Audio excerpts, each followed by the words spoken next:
So tap back in, go back into that little girl you once were. You have to tap back into her, tap back into him. Before the world tainted your view, before people told you who to be, before people told you how to act, what to do, what to eat, how to speak. Tap back into that carefree child. You know, when you were younger, you didn't care. You had no concerns about how you sound. You had no concerns about who you were, how you looked. You had no concerns about the color of your skin.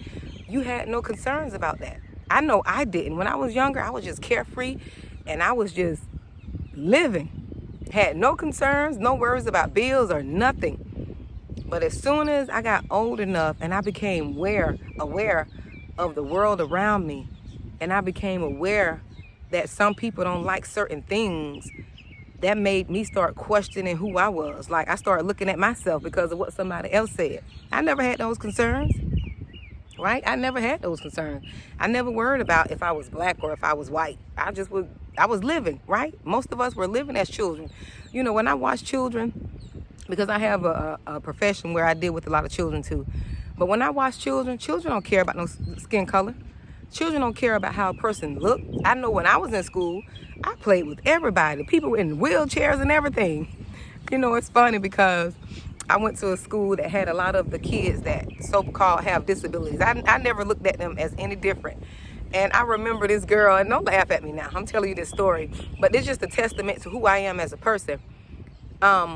I remember this girl on my job, she told me, she said, because all of the kids, you know, the children, I used to work in healthcare, and all of the children, like the ones from my school who were disabled, they used to come to the hospital, because, you know, a lot of those children have to do blood work. And every time someone came to, you know, to the hospital who was like disabled or, you know, what we considered slow or something, and I'm not picking at these kids, but what society considers disabled.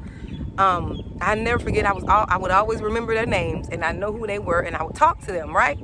So one day this girl asked me at my job, she was like, Monique, what school did you go to?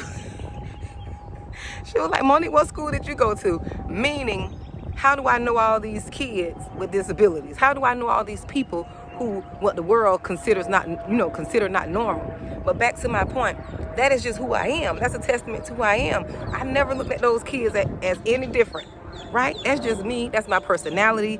And I had to remember that's how God made me. And I know he made me like that for a reason. But it was so funny because she was like, girl, what school you went to? Which meaning, what's wrong with you, right? And there's nothing wrong with me. There's nothing wrong with those children. They're how God made them, and they just who they are, right? So I had to remember, I had to get back to that Monique. That Monique really was free-spirited. She didn't care. I didn't care anything about how a person looked, long as they were able to talk and play. I didn't care. And matter of fact, these children who she was talking to, I was already in high school. I wasn't even younger at the time. I was in high school, so it really didn't faze me that those kids were so-called disabled. They were kids. I talked to who I want to talk to, right? I never saw the world as how the world tries to make me see it.